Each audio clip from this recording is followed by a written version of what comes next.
কখনো কালো বিষয় দেখে ঘৃণা করবেন না, কারণ কালো কাবার গিলাফও আছে।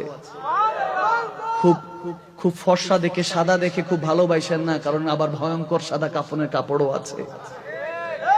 ওটা যখন পরে আপনার এই চেহারাটা এখনো খোলা, তখন বন্ধ করে দিবে, মুখটা ঢেকে লজ্জায় নবীর কাছে যাবেন কবরে।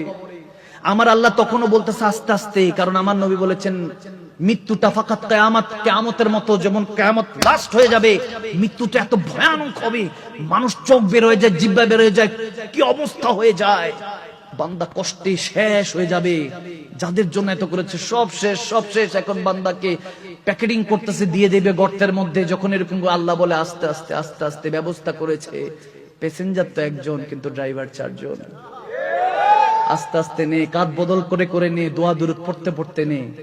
দেখেন কত বড় ইজ্জত মালিক দিচ্ছে আপনাকে। মৃত্যু দেখেন, শেষটা বুঝে দেন, শুরুটা বুঝে এসে যাবে। জানাজার ময়দানে রাখা হলো আপনাকে, সামনে রাখা হলো কার সামনে? যাদের সাথে একসাথে ঈদুল ফিতর, সালাতুত তারাবি পড়তেন, নামাজ পড়তেন, তাদের সামনে, মন্ত্রী মিনিস্টারের সামনে, যত রকমই হোক, আজকে কেউ আপনার সামনে নাই।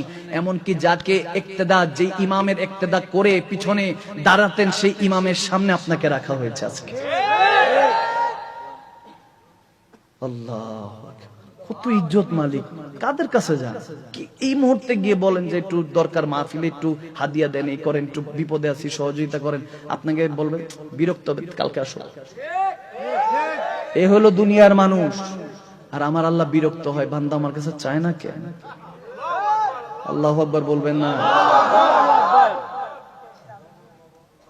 সবাই সামনে আজকে আপনাকে রাখানো হয়েছে জানাজার মাঠে, আপনি সবাই সামনে, সবাই আপনাকে নিয়ে জানাজার মাঠে সালাত আদায় করলো।